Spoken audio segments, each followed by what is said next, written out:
All right, y'all, what is going on? YouTube, how's it going? TikTok, how's it going, guys? Hopped on here. It feels like I was just on here yesterday. I was on here Sunday. So I told y'all I would be back Wednesday. I gave a few shout outs on Instagram, Twitter, some of our other platforms. I did a post here on TikTok announcing I would come on today. I won't be on Sunday. So I was like, let me give them a double dose of a Q&A session, ask me anything, so on and so forth, just help you guys out. So quick announcements before we get started, before the questions come through. If you're here again, you guys know how it is. Drop your questions. The sooner you drop them, the faster I can get to your question and the faster I can help you out. So few announcements first. Next thing that's coming up, the biggest next thing that's coming up is actually tomorrow. We're doing a live pre-PT chat like we do every Thursday, tomorrow night on Facebook and Instagram. So if you're not following us on Instagram or Facebook, follow us there. We're doing a pre-PT chat live on Instagram and Facebook tomorrow night, Thursday, between 9 and 9:30 Eastern time. 9 Eastern time, we go live on Facebook in our Facebook group, Pre-Doctor of Physical Therapy Students. Then after that, about 9:30, 9:20 something, we hop on Instagram Live / YouTube Live if YouTube is cooperating, and we go live there as well. So if you're not following us there, go there. That's the next biggest thing coming up. After that, it is the live masterclass, the last live masterclass of the year at leveluptheprept.com. So save your seat, YouTube, save your seat, TikTok, save your seat if you haven't already. We have over 400 people signed up already. It's on June 13th, 12 p.m. Eastern time. Leveluptheprept.com. Save your seat. If you already registered, you will get a replay link. So don't worry about if you cannot make it at 12 p.m. Eastern time. You'll get a replay link. And we have a special guest joining us for this last masterclass of the year. So we do 3 of them in a year before the application cycle opens. Then after that, we have a bunch of other stuff coming down the line. After the masterclass, we have our essay lab, our pre-PT, PTCast essay lab. So on June 21st, we have that coming up. Then August, we have our debt-free summit. And in July, we have something very cool, something new, something special coming for you guys. So it's a lot of stuff. Stay in the loop with us. Stay tuned. Because we got a lot of stuff to give you guys, a lot of cool stuff coming as well. So those are the church announcements so far for everybody who's here early. Drop your questions below. I see we got some started on TikTok, YouTube. Drop your questions below as well. And let's get to it. And depending on how long the questions go, depends on how long I stay. So I try to keep it to an hour, but if it's shorter than that today, since it's a work / school night and it's not the weekends. No, weekends we usually go an hour, but we'll see. We'll see how this goes. So I'll stay for about an hour at the max. Then however long you want to stay on the shorter end, we'll go there as well. So let's get to these questions here. All right. Castro is asking, what are ideal bachelor programs to get into PT school?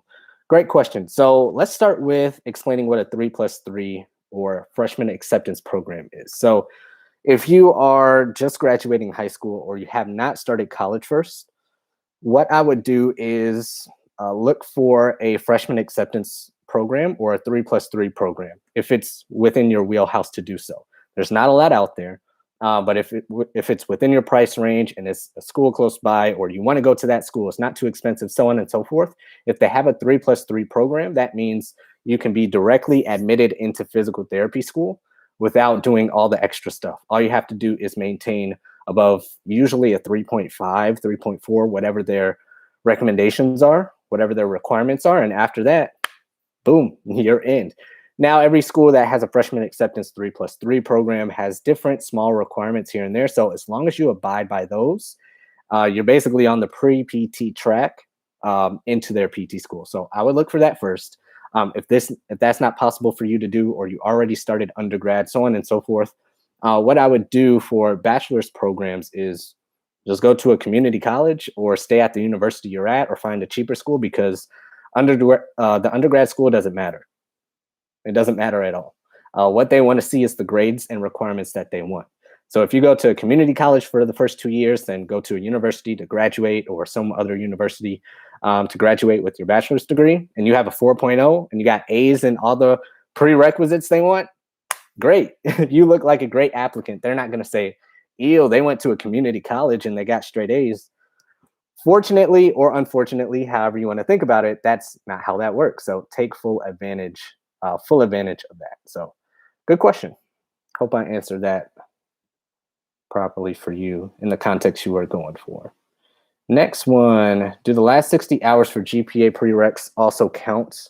Also count for transfer credits? So yes, I can say yes to that. So the last 60 credit hours for most schools with how they calculate this is strictly the last 60 credit hours. So whether you transferred, whether it's a community college you did over the summer, whether your last 60 credit hours were all at the same school, last 60 credit hours, if that's how they're calculating it, that GPA is strictly the last 60 hours. That's what it is. No matter where you went, no matter if it's the same school or a different school. And why that's there, why it's been implemented, is they want to see your most recent grade trend. Is it going up? Is it going down? Is it staying the same? What kind of classes have you taken recently? So on and so forth, to give them a better understanding and a better view of what you've been through and how you, or what you've accomplished in the last 60 credit hours. So that's what that's there for. And the last 60 credit hours are just the last 60 credit hours. Good question, though. I get that question a lot, especially when PTCAS season comes around. Let's see here. I'm applying this summer for PT school, but haven't taken the GRE yet. Should I be worried? So that's going to depend on the schools you're applying to. If the schools you're applying to require the GRE and their deadline is very early, then you might want to kick things up into gear. I don't want to say, oh my gosh, be worried and freak out, because we don't need to freak you out any more than you already might be. But you do want to kick things up into gear. If they do not require the GRE, then you don't have to worry about it. If they do require the GRE, or it's recommended, so on and so forth, then you want to look at the deadline of the school. Is the deadline January 15th, January 1st, October 15th, September 1st, August 15th? When is their deadline for you to get that GRE in? And that will give you a better idea as to how worried or not worried you should be. So just keep that in mind. It's not a straightforward answer. It depends on a lot of factors, but good question though. When can I start my application process for PT school / programs? I'm a senior in undergrad. So Cleo, if you want to start physical therapy school next year, so fall 22, fall, summer 22, you would apply now. And the application opens in 13 days, June 15th. It opens them for you to start on your application. So that's when you would apply. If all your requirements are ready, if you're done with prerequisites and so on and so forth, that's when you can start your application. So if you're not ready though, and you got a lot of stuff to do, don't feel rushed. Wait another year, take a gap year, so on and so forth. Don't rush an application either. But that's when you can start your application. I'm going to take one more from TikTok, then I'm going to hop to YouTube for a second. What grade in anatomy would you recommend getting? An A+. An A+. That's what I would recommend getting in anatomy. All right. We got those there. That's where I stopped. All right, YouTube. Dominic, what's up? I believe it's Dominic, not Dominique, right? I'm gonna go with Dominic until you correct me. So YouTube is asking, hey, what are your observation hours counted as? Like outpatient. So I assume you're referring to our virtual observation hours. TikTok, if you didn't know, we have virtual observation hours. Go to observationhours.com and you can sign up there. Everything is self-explanatory once you go to observationhours.com. So check that out. Oh, it is Dominique. I knew something was telling me. Something was telling me. I just didn't know if it was a different Dominique. Because that one time that you told me, I think there was two Dominiques or Dominiques on here. It is Dominique. Okay, cool. Yeah, our observation hours are outpatient hours, because myself and the other co-founder, Joseph, work in outpatient clinics. So if that's what you're talking about, if that's what you're asking about, it is outpatient. So I hope I'm I hope I got the question right. Let's see. Cumulative GPA include does cumulative GPA include transfer credits, including courses that have been retaken? Yes, yes. So cumulative GPA is just a culmination, an overall conglomerate score of every class you've ever taken after high school. So yes, cumulative GPA does include transfer credits. It includes retakes. It averages them all. It just lines up all your classes that you've ever taken after high school, does a AI calculation, a computer system calculation, and boom, that's your GPA depending on those credit hours and the credit converted score from your grade. Just saw your GRE video. Hated that.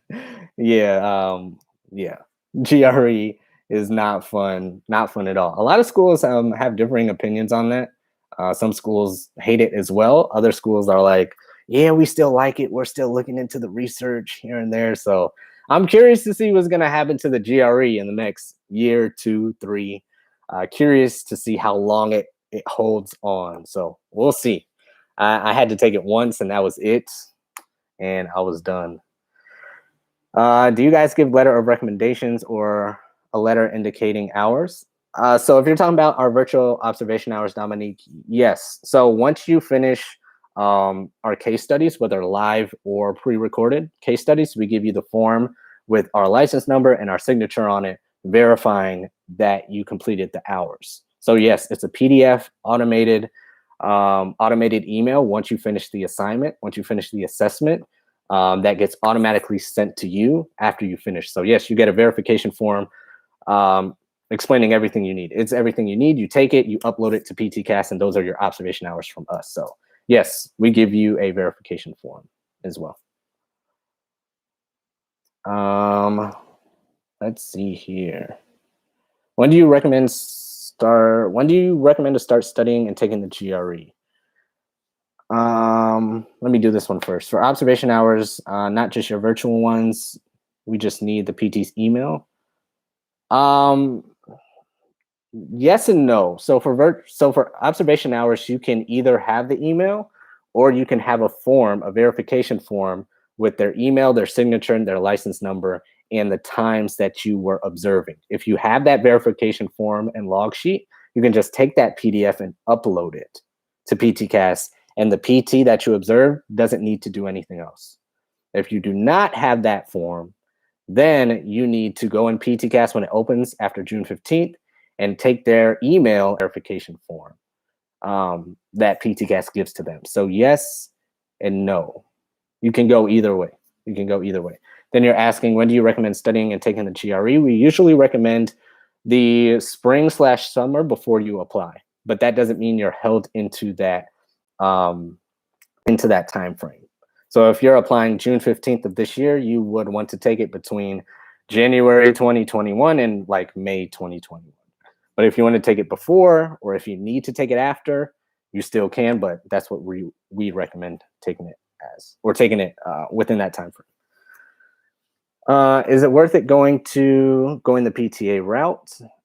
So it really depends on your goals. I'm assuming, and let me know if I'm wrong with this, question from YouTube.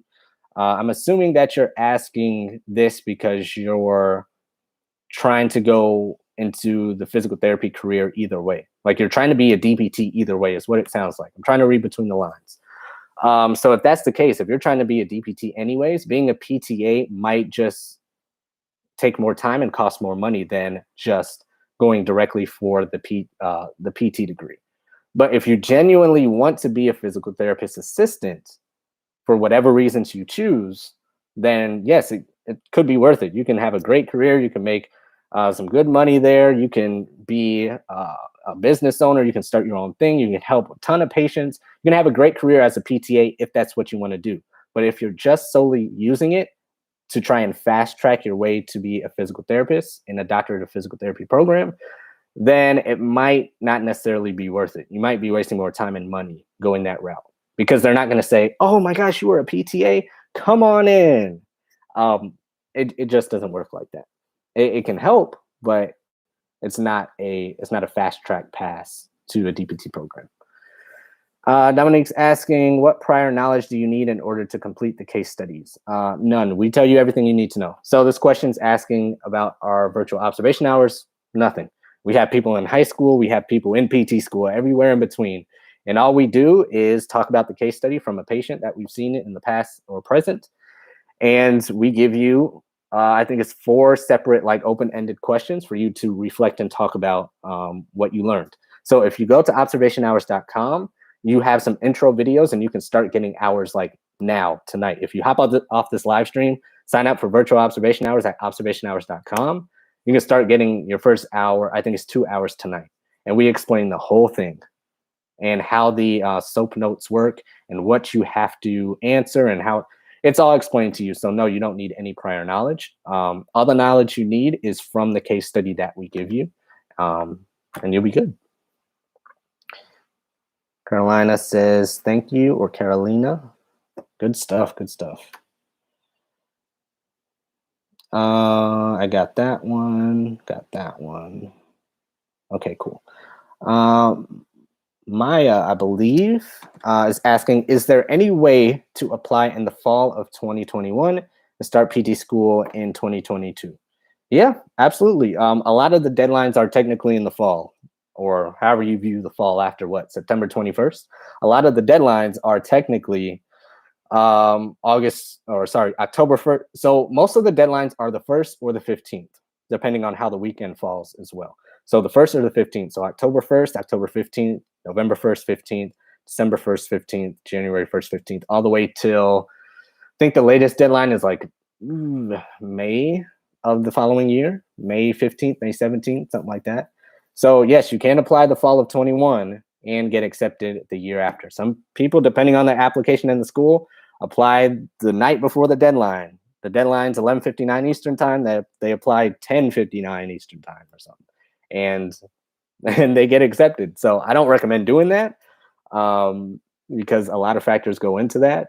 But yeah, you definitely can apply that fall and get accepted the next fall, because that's when the majority of the application deadlines are. It's a good question. All right. Queen Jazz is asking, will schools accept a C- when applying to PT schools? Most schools do not accept a C-. However, the good news is that they take the retake, either the average or take the highest grade. So if you have a C- right now and you retake it, you get an A. Some schools accept the A and don't even look at the C-. Some schools average the A and the C-, and now you have like a B or B- or something like that. So you'll be good either way. You just have to retake the class. So yeah, good question. It usually cuts off at a C. Some schools cut off as a C+, but I'm going to be safe and say a lot of the schools is a C. They take a C and above. C- usually does not cut it. Any tips for the Casper test? Yeah, good question.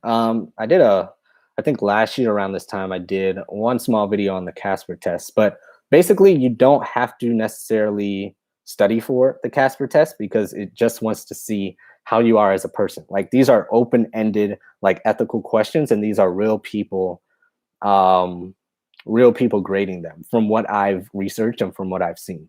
So you can go to the Casper website and look at some of their like introduction or example videos and just get a feel and see how the Casper test is given and see what kind of examples, ethical questions, and things like that they kind of ask. So there's no real study strategy. There's no big tips. And this is a good thing, in my opinion, that you need to keep in mind for the Casper test.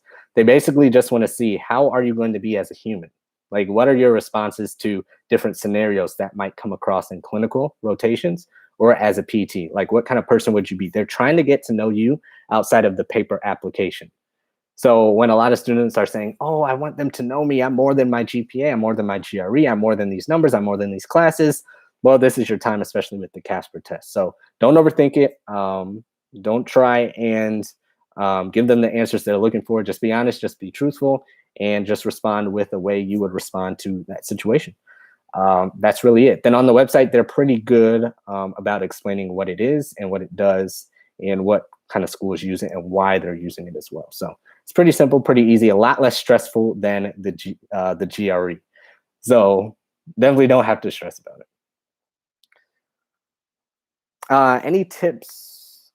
Okay, we're good. Any tips when studying for the GRE? So we always recommend using a error-based type of preparation, meaning that you want to focus on the parts that you did the worst in.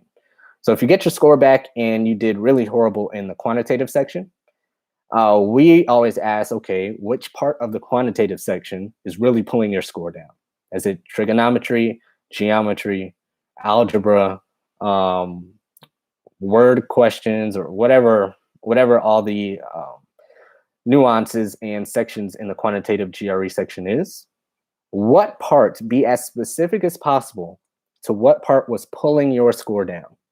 Because if you can find that hole that's leaking points out of your score, you can plug up that hole and then fill up that GRE bucket to rise your score. But if you don't find that hole that's leaking, then you go and study everything again and try to find where the hole is. Then your score goes up just a little bit, but that one section of quant is still leaking points from you. So you study again, then you get frustrated. Then you study again and get frustrated when you haven't found the spot that's leaking points. So be as detailed as possible, verbal or quantitative, and find where it's leaking points. Study that, focus on that, and that will raise your score the most. So that's error-based preparation from our definition, and that's what we recommend doing when studying for the GRE. And Anastasia is asking, when are applications due? So that depends on the school you're applying to. The applications are due on the 1st or the 15th of every month.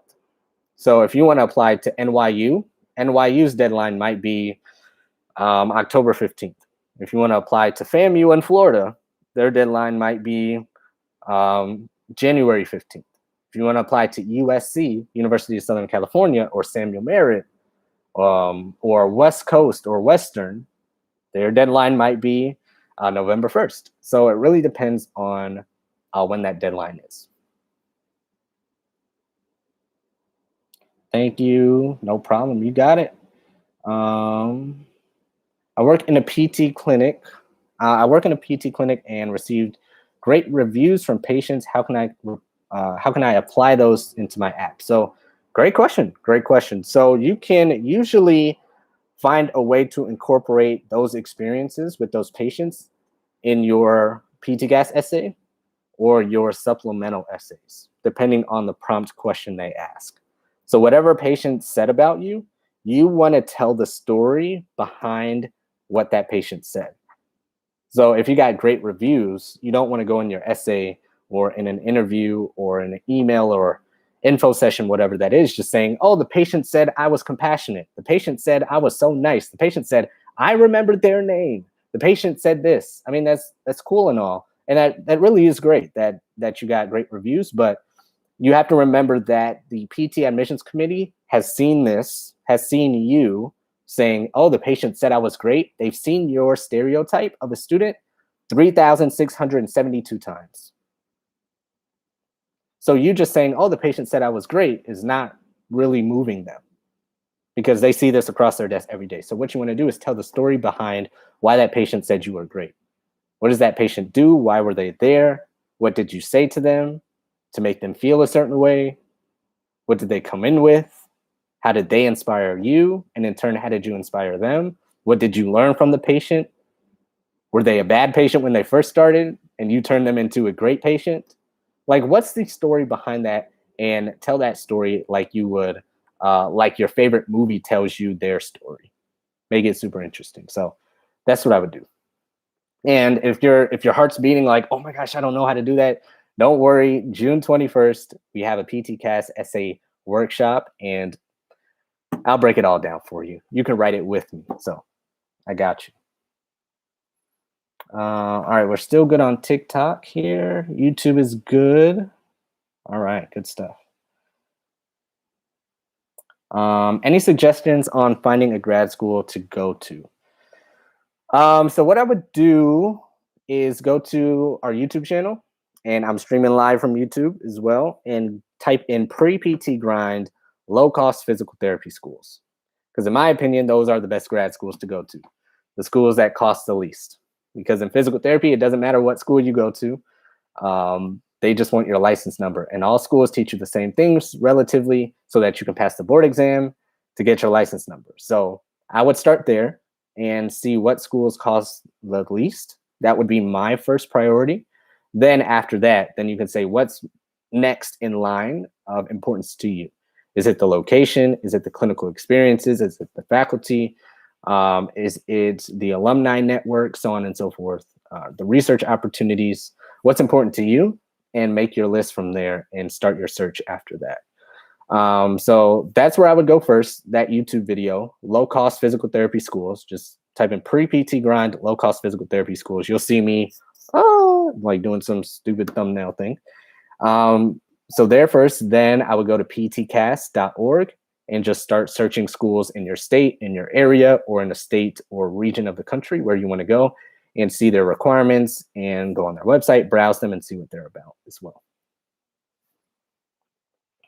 All right, let me get to the YouTube question, then I'll hop back over to TikTok.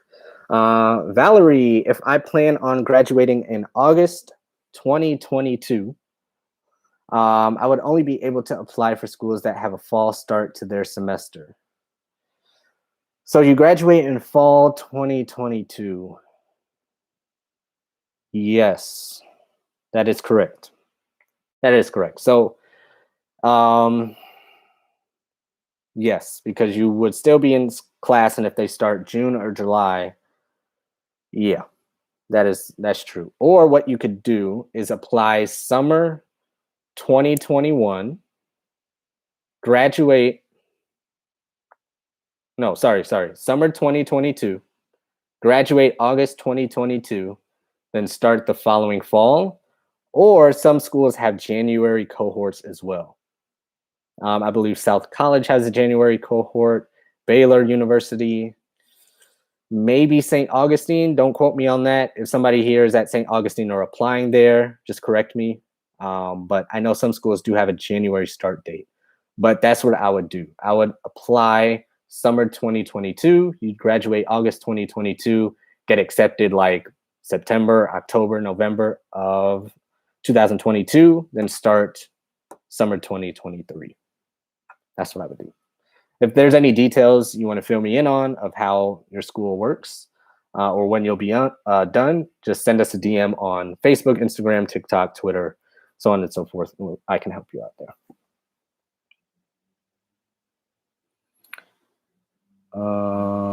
If I'm unable to attend the masterclass next weekend, brother's wedding, hey, congratulations. Yes, you'll get a recording of it. All registered people for the masterclass will get a replay emailed to them.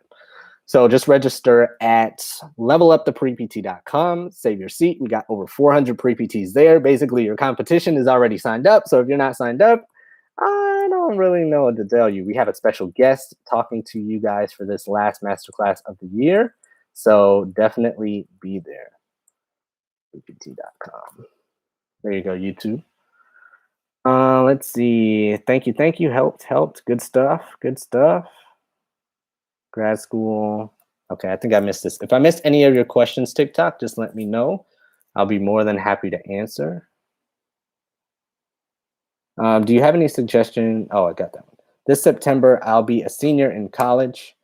What would be my timeline for the GRE application-wise? So this September, you'd be a senior in college. So we recommend taking the GRE the summer before you apply. So if you're not applying now, if you're applying next cycle, so summer 2022, you would take the GRE between January and May 2022.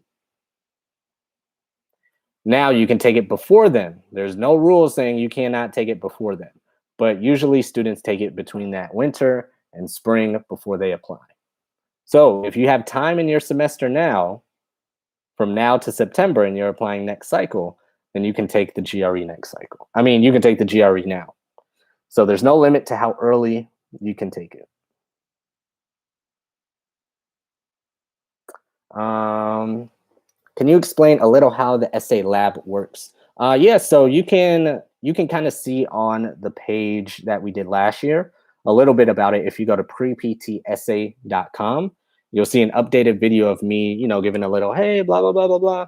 Then you'll see like all the sales pages of how it works, or all the options of how it works as well. So you can get a sneak peek there. But the essay lab is literally like, okay, guys, here is the prompt.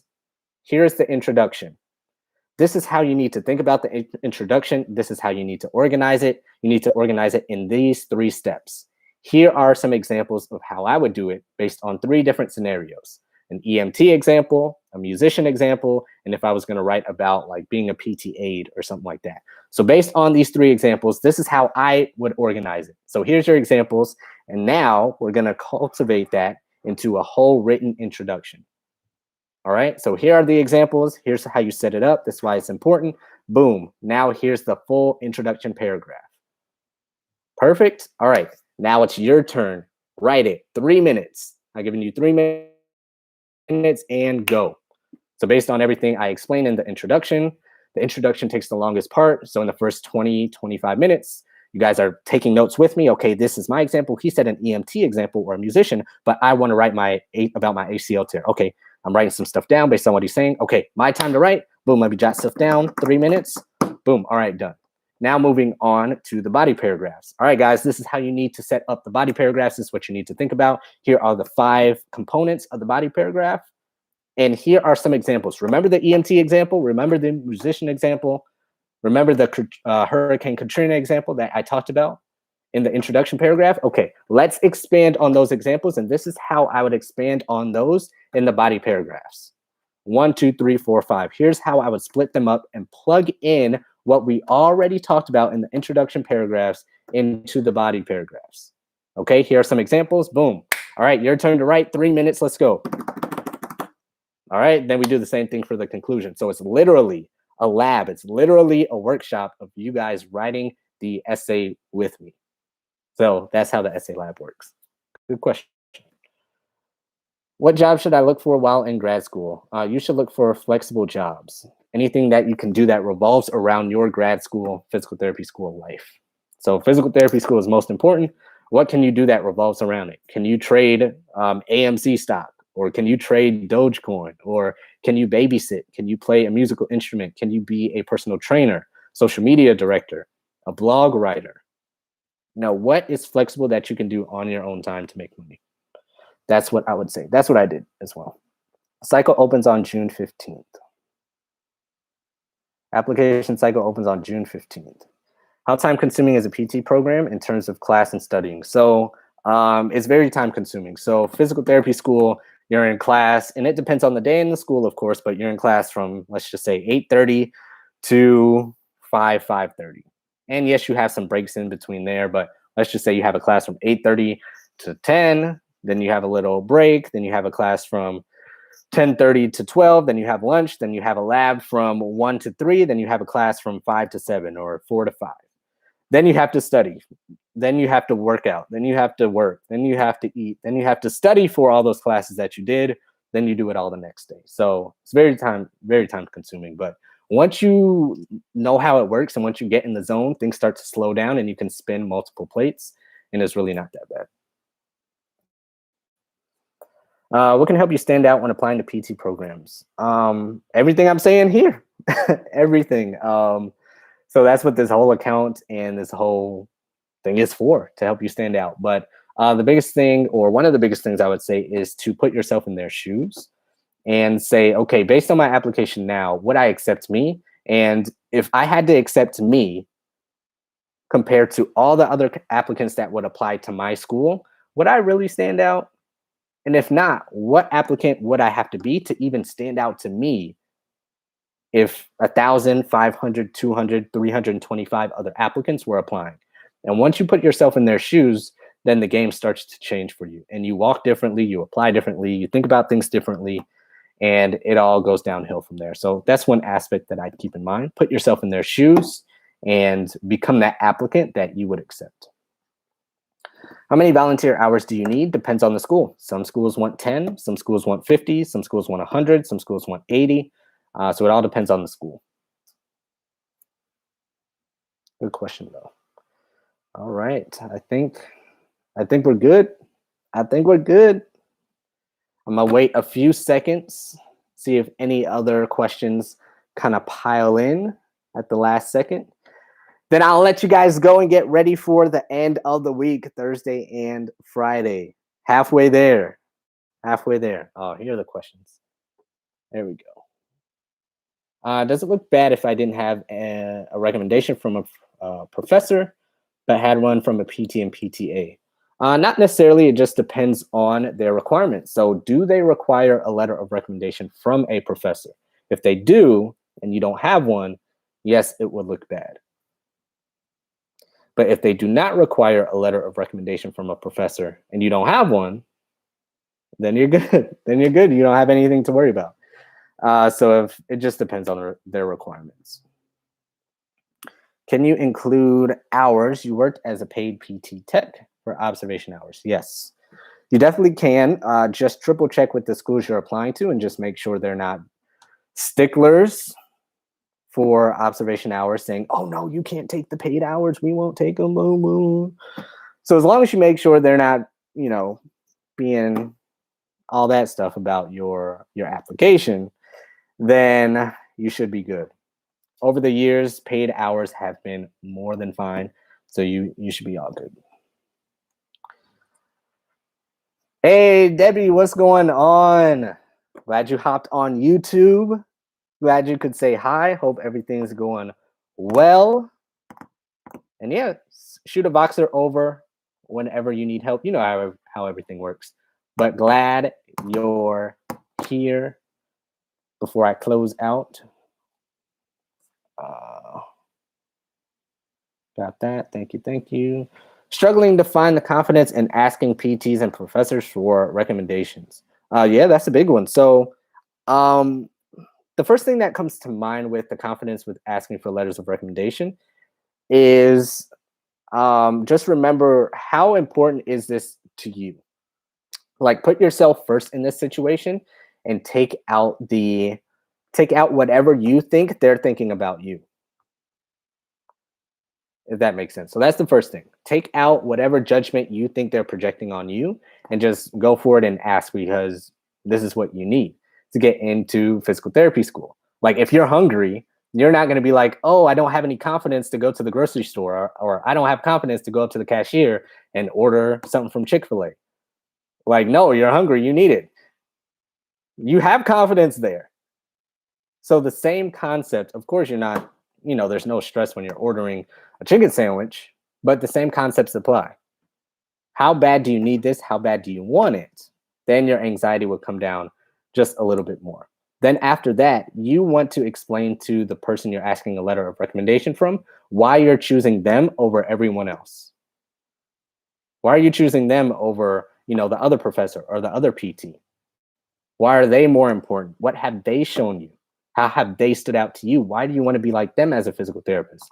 Why do you want them to write you a letter versus anybody else?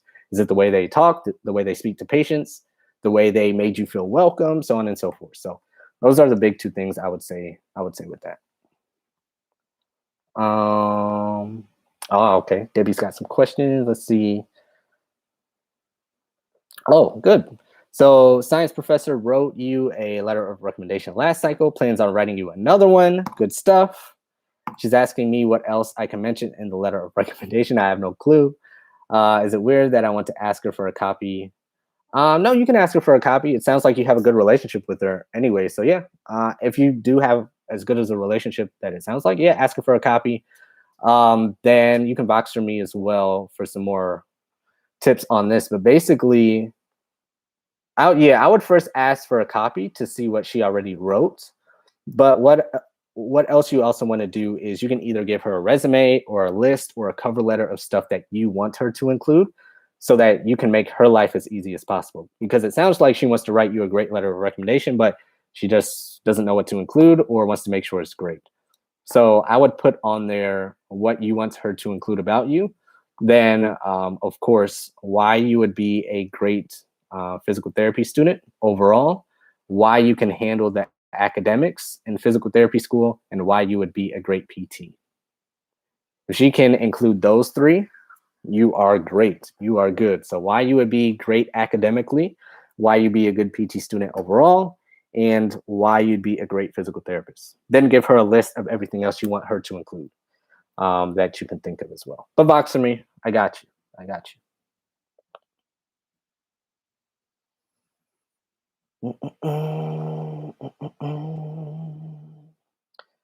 Internship. Good, good. Thanks for asking or answering that. Best way to organize and turn in observation hours. What I would do is you can download our observation hours verification form and log. Link is in the bio. Go all the way to the bottom and click observation hours sheet or form, whatever we call it. And I would just log it, write it in, or you can make your own log in an Excel sheet and keep track of it and have them sign it. Then you keep it on a PDF file or on paper. Then when it's time for you to apply, you just upload it. That's the easiest way to organize it. Don't overthink it. Just keep track, log it, have them sign it, and upload it when it's ready.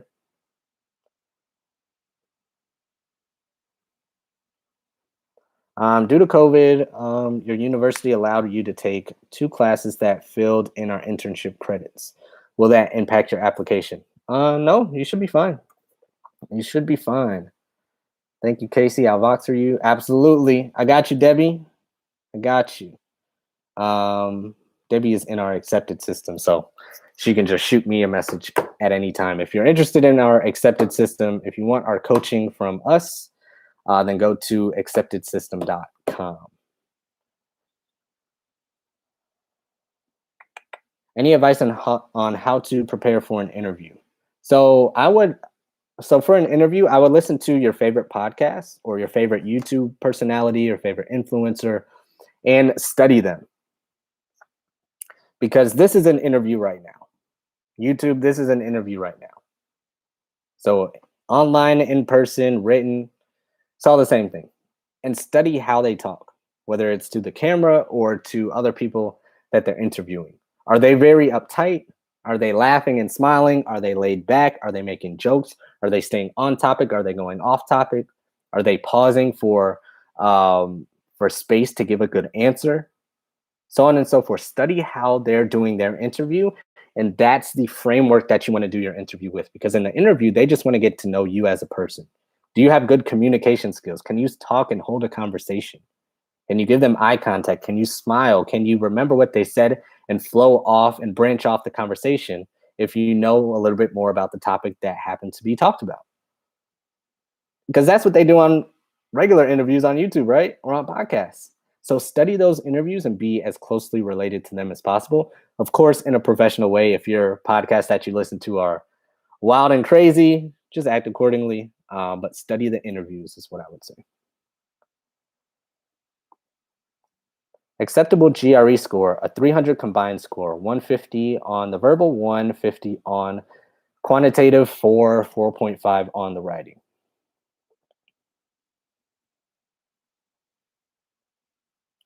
Take the GRE this summer. Can I start applying this August and be ready to start next summer? If I take the GRE this summer, can I start applying this August? Yes. Yes, you can. Had to think about that for a little bit to make sure I'm giving you the right answer, but yes, you can. You technically can. What are some of the best GRE studying resources in your opinion? All of them work. The only difference is you. So you have Magoosh, Kaplan, Manhattan Prep, Princeton Prep, Greg Matt, some other ones that people use, but they're all great. They're all great. The only difference is you, the studier. So any one of those are great. Excel sheet, had a PT sign it monthly. Perfect. PT schools care if I take a gap year? Not at all. Feel free to take a gap year. You will not be seen as less than if you take a gap year. Second week of PT school, stressing out about the first lab practical. Advice on Depends on what your lab practical was for or about, but just remember that being a physical therapist is a lot easier. Or I shouldn't say remember because you're not there yet, but let me tell you, being a physical therapist is way easier than being a physical therapy student. So if you can get past this lab practical, you'll be good, you'll be fine. I think one of the things that helped me a lot in lab practicals was one of two things: having a chip on my shoulder about the teacher, trying to prove them wrong, and going on there like going into the lab practical like, oh, you think you're smarter than me? You think you can like trip me up on this test? Do you know how hard I study? Like, you got the nerve to ask me this type of question?